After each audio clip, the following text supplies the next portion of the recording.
Praise the lord. ఈరోజు ధ్యానాంశంగా కొరింథీయులకు రాసిన మొదటి పత్రిక 10వ అధ్యాయము 13వ వచనం చదువుకుందాం.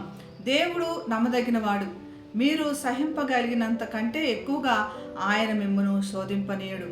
అంతేకాదు, సహింపగలుగుటకు ఆయన శోధనతో కూడా తప్పించుకుని మార్గమును కలుగజేయును.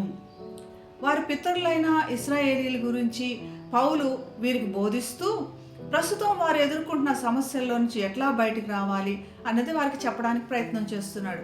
వారి పితరులు ఐగుప్తులోంచి బయటకు వచ్చి మేఘంలో దేవుని చేత నడిపింపబడ్డారు. అందరూ కూడా మేఘంలో నడిపించబడ్డారు.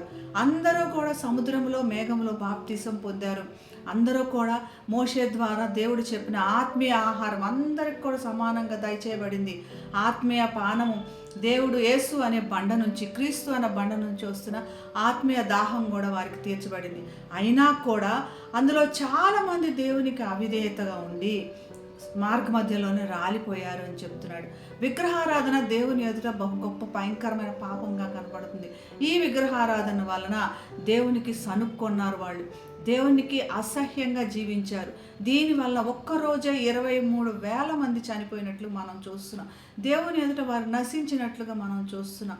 వీళ్ళని దేవుడు వారి దాహం తీర్చి ఆత్మీయ ఆహారం పెట్టినప్పటికీ అవిధేయత వల్ల రాలిపోయారు అని చెప్తున్నాడు.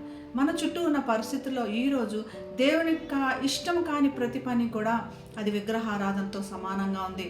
కనుక ఆ విగ్రహారాధన వల్ల దేవుని ఎదుట మనం రాలిపోకుండా దేవుని ఎదుట ఆత్మీయ ఆహారం పొందుకొని ఆత్మీయ దాహం పొంది ఎప్పుడూ కూడా సస్యశ్యామలంగా ఆత్మీయంగా ఉండాలని దేవుడు ఇష్టపడుతున్నాడని పౌలు మరి ఒకసారి గుర్తు చేస్తున్నాడు. అటువంటి శోధనలు ఏమన్నా మనకి ఎదురొస్తుంటే ఆ శోధనల నుంచి తప్పించుకునే మార్గం దేవుడు మనకి ఇస్తాడు.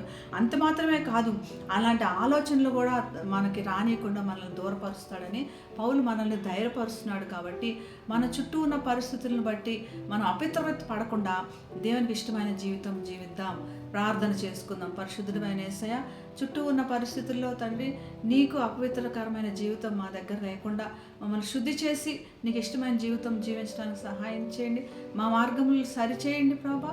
తండ్రి నీతో పాటు సదాకాలం జీవించే భాగ్యం అందరికీ దయచేయమని యేసు నామమున ప్రార్థిస్తున్నాం తండ్రి. Amen. Have a blessed day. God bless you.